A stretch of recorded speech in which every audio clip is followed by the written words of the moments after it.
अस्सलामुअलैकुम dear students, I hope you are doing well.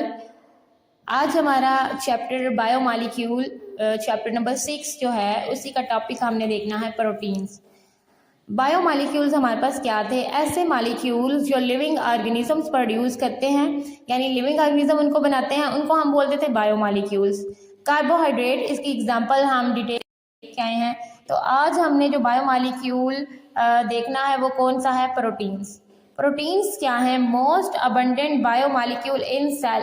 हमारे cell में सबसे ज़्यादा जो बायोमॉलिक्यूल पाया जाता है वो कौन सा है? प्रोटीन। अगर हम इनकी डेफिनेशन देखें तो प्रोटीन्स हमारे पास क्या हैं? These are the polymers of amino acid. Amino acids के पॉलीमर्स हैं। अब यहाँ पे दो आपके पास चीज़ें समझने के लिए हैं, फर्स्ट पॉलीमर्स और दूसरा अमीनो एसिड्स। पॉलीमर्स क्या हैं हमारे पास? ये हमारे पास लार्ज मॉलिक्यूल्स होते हैं। जैसे चैप्टर के स्टार्ट में जब हमने बायोमॉलिक्यूल की डेफिनेशन देखी तो हमने मैक्रो मॉलिक्यूल्स के बारे में पढ़ा। तो पॉलीमर्स मैक्रो मॉलिक्यूल्स हैं, लार्ज मॉलिक्यूल हैं, और छोटे छोटे केमिकल यूनिट्स या केमिकल बॉन्ड्स के जरिए आपस में जुड़ के लंबी लंबी चेन या नेटवर्क्स बना देते हैं। तो हमारे पास रिजल्ट में जो मॉलिक्यूल बनता है वो कौन सा है? Large molecule polymer.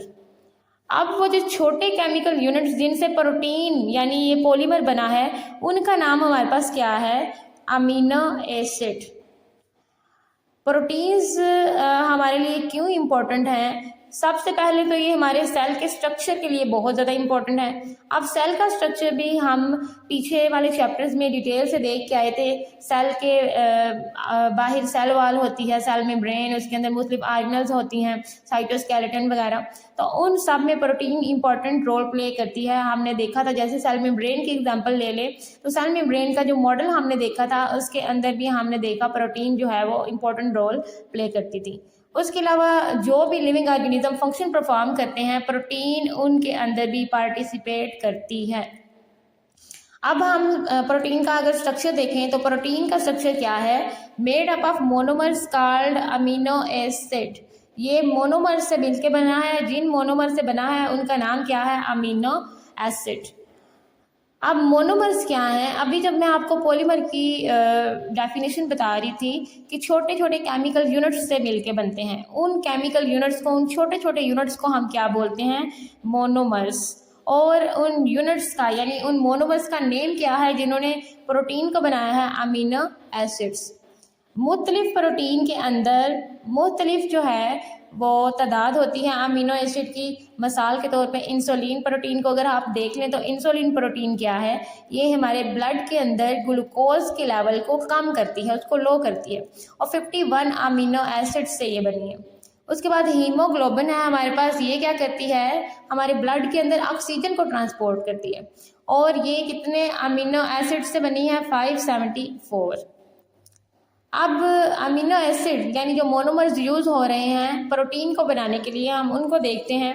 Amino acid हमारे पास क्या हैं? ऑर्गेनिक मॉलिक्यूल्स हैं। ऑर्गेनिक मॉलिक्यूल्स ऐसे मॉलिक्यूल्स होते हैं जिनके अंदर सबसे बेसिक एटम कौन सा है? कार्बन।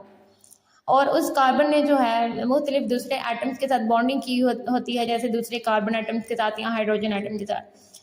और ये ऑर्गेनिक मॉलिक्यूल्स क्या करते हैं? एक मखसूस तादाद से, नंबर 1 स्पेसिफिक नंबर, और नंबर 2 सीक्वेंस, एक मखसूस तरतीब और मखसूस तादाद में जब अमीनो एसिड आपस में मिलते हैं, ज्वाइन करते हैं, तो वो क्या बना देते हैं? एक स्पेसिफिक प्रोटीन बना देते हैं। तकरीबन 170 अमीनो एसिड्स की टाइप जो है वो लिविंग ऑर्गेनिज्म में पाई जाती है, लेकिन इनके अंदर से 20 जो है वो ज़्यादातर मोस्टली प्रोटीन्स को बना देते हैं। अब अमीनो एसिड्स की यहाँ पे ये बॉक्स देख लेते हैं। एसेंशियल और नॉन एसेंशियल अमीनो एसिड्स क्या हैं? ऐसे अमीनो एसिड जिनको हमारी बॉडी खुद तैयार नहीं कर सकती, कैन नॉट बी सिंथेसाइज्ड, बल्कि हमें किधर से लेने पड़ते हैं? मुख्तलिफ फूड से। उनको हम बोलते हैं एसेंशियल अमीनो एसिड्स, और ये कितने हैं? 9। और ऐसे अमीनो एसिड्स जो हमारी बॉडी खुद सिंथेसिस कर सकती है, खुद बना सकती है, उनको हम बोलते हैं नॉन एसेंशियल अमीनो एसिड्स, और इनकी तादाद क्या है? 11। अब अमीनो एसिड का हम स्ट्रक्चर देख लेते हैं। अमीनो एसिड एक ऑर्गेनिक मॉलिक्यूल है। किस किस से मिलके बना है? नंबर 1 एक अमीनो ग्रुप है NH2। नंबर 2 इसके अंदर कार्बोक्सिल ग्रुप है COOH। उसके अलावा इसके अंदर एक हाइड्रोजन ग्रुप है H, और एक साइड ग्रुप है जिसको बोलते हैं आर। जो है चारों चीज़ें, ये चारों जो हमारे पास ग्रुप्स नज़र आए हैं, ये सब कार्बन एटम के साथ अटैच होते हैं। ठीक, सेंटर में कार्बन एटम है, यहाँ पे आप देख सकते हैं सेंटर में आपको क्या नज़र आ रहा है, कार्बन एटम। ये हमारे पास आर ग्रुप है, हाइड्रोजन, ये कार्बोक्सिल ग्रुप और ये अमीनो ग्रुप है। ये अमीनो एसिड का जनरल स्ट्रक्चर है। अब ये जो साइड ग्रुप है ये मुख्तलिफ अमीनो एसिड के अंदर मुख्तलिफ होता है। फॉर एग्जांपल अमीनो एसिड अगर है ग्लाइसिन हमारे पास, तो साइड ग्रुप कौन सा है, H। इसी तरह अगर अमीनो एसिड के अंदर हमारे पास साइड ग्रुप लगा दिया है CH3, तो अमीनो एसिड कौन सा होगा, एलानीन। अब हम देखेंगे sources and functions of protein. Proteins किधर किधर से हमें मिल रही हैं, उसके सोर्सेज क्या है, ज़रिए क्या है, और फंक्शन प्रोटीन्स का जो है वो क्या काम है। तो सबसे पहले हम प्रोटीन्स के सोर्सेज देखने लगे हैं। गुड सोर्सेज प्रोटीन के हमारे पास क्या हैं, मीट, ठीक है, वो हो सकता है बीफ, हो सकता है चिकन, हो सकता है उसके अलावा फिश, एग्स, मिल्क, दालें और फलियाँ, बीन्स फलियों को बोलते हैं, जैसे चने वगैरह, हमारे पास चिक पीस। प्रोटीन्स के अगर हम फंक्शंस देखें तो हमारी बॉडी के अंदर बेशुमार फंक्शन हैं प्रोटीन्स के। फर्स्ट फंक्शन हमारे पास क्या है, proteins are an important part of all cell membranes. हमारे सेल के अंदर सेल की जितनी मेम्ब्रेन्स हैं उनका प्रोटीन एक इम्पॉर्टेंट पार्ट होता है। उसके अलावा कुछ प्रोटीन्स ऐसी हैं जो हमारे कार्टिलेज, हमारे बालों और हमारे नेल्स के तकरीबन तमाम स्ट्रक्चर्स को बनाती हैं। जैसे कौन सी प्रोटीन्स हैं, कोलेजन और केराटिन। कार्टिलेज क्या है, कार्टिलेज हमारे पास एक कनेक्टिव टिश्यू है, स्ट्रॉन्ग भी होता है और थोड़ा लचकदार, फ्लेक्सिबल होता है, ठीक है। जैसे हमारे नोज़ के ऊपर आप महसूस कर सकते हैं कार्टिलेज को। उसके बाद एंजाइम्स भी प्रोटीन्स होती हैं, और एंजाइम जो है वो मेटाबॉलिज्म के अंदर बड़ा इंपॉर्टेंट रोल प्ले करते हैं। जितने भी बायोकेमिकल रिएक्शन हमारी बॉडीज़ के अंदर हो रहे होते हैं, ठीक है, बायोकेमिकल रिएक्शन जैसे रेस्पिरेशन, फोटोसिंथेसिस, ये जो बायोकेमिकल रिएक्शंस हैं इनको कैटालाइज करता है, उन रिएक्शंस को स्पीड अप करता है, तेज़ करता है एंजाइम। और एंजाइम भी क्या है, प्रोटीन्स हैं। कुछ प्रोटीन्स जो हैं वो हार्मोन्स होते हैं। हार्मोन्स क्या करते हैं, हमारी बॉडी के मुख्तलिफ प्रोसेसेस को रेगुलेट करते हैं। कौन से प्रोसेसेस हो सकते हैं, जैसे हमारी ग्रोथ है, हमारी डेवलपमेंट है, मेटाबॉलिज्म, जितने भी प्रोसेसेस हमारी बॉडी के अंदर होते हैं उनमें से हार्मोन्स जो हैं उनको रेगुलेट करते हैं। नेक्स्ट है हीमोग्लोबिन। अभी हमने पीछे भी पढ़ी, ये क्या करती है, हमारी ब्लड के अंदर ऑक्सीजन को ट्रांसपोर्ट करती है।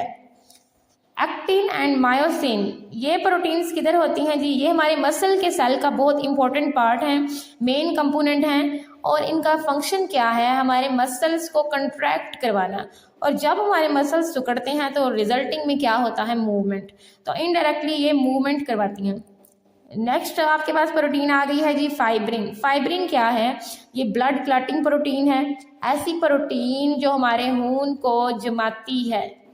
कब हमें इसकी ज़रूरत पड़ती है, कोई इंजरी हो जाती है फॉर एग्जांपल, और हमारे बहुत ज़्यादा ब्लीडिंग हो रही है, तो उस इंजरी के बाद वो ब्लीडिंग जो है अगर फाइब्रिन काम नहीं करेगी तो वो स्टॉप नहीं होगी।